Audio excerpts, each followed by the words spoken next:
Every automobile you've ever seen once started as a full-size, carefully sculpted clay model. Constructing these models can cost automakers hundreds of thousands of dollars per vehicle. With major advancements in 3D imaging and virtual reality technology, why are automakers still investing so much money in giant hunks of clay to design their cars? Well, typically inside a clay model, they have it's just usually a steel frame with your wheel hubs attached to it. And on top of the steel frame, it will get blocks of foam glued to it, and then from there we'll pack 1 to 2 inches of clay on that, which will be machined, which then we start sculpting on or refining the design. From there, the details vary based on how intricate of a model it is. Still, a full-size clay model may feature $20,000 worth of materials, and the hours of labor contributed by digital designers, sculptors, and milling by CNC machines add up. Depending on how many adjustments are made to the model, it can take a couple of years to finalize.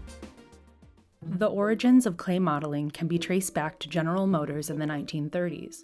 Harley Earl, head of GM's styling studio, was the first to turn sketches into full-scale models using malleable clay.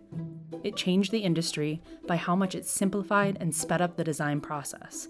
Designers could now visualize shapes and forms that were difficult and time-consuming to create in steel. But in the 21st century, the age of all things digital, why is clay modeling still worth it?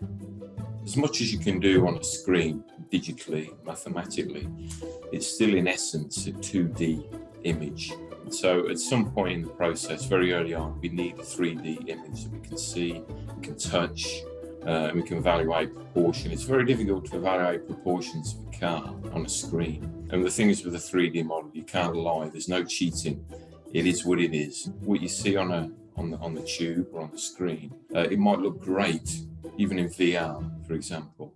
But when you mill it out, there's always a lot of surprises. For example, certain lines, on a digital model, for example, they may look sweet, but when it's milled in full size, they might hang, and the proportions might look wrong. Like I say, you can't lie with 3D.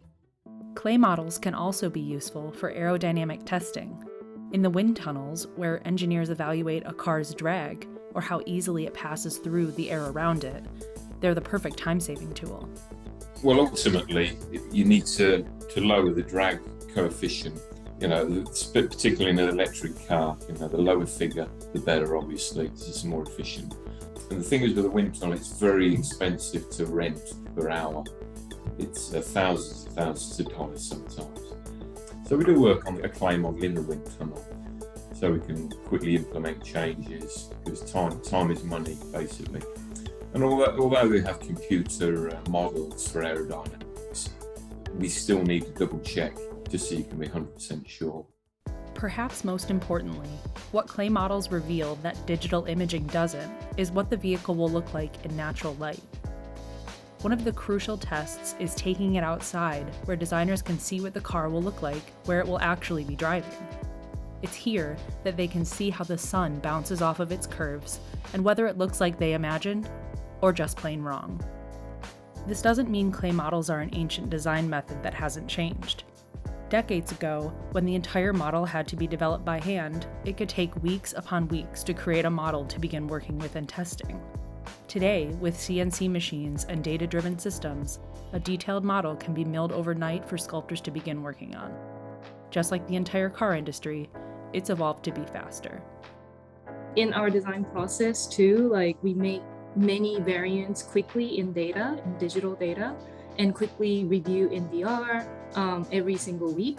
But whenever we need a validation, we always mill it out again in clay overnight and check it again. If it needs some hand work, we do it quickly.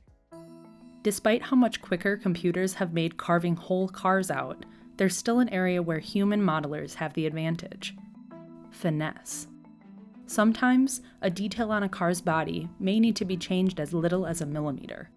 An edit like this can be tedious, but using the malleable clay allows designers to visualize and make multiple changes with real-world proportions, something a computer rendering can't compete with.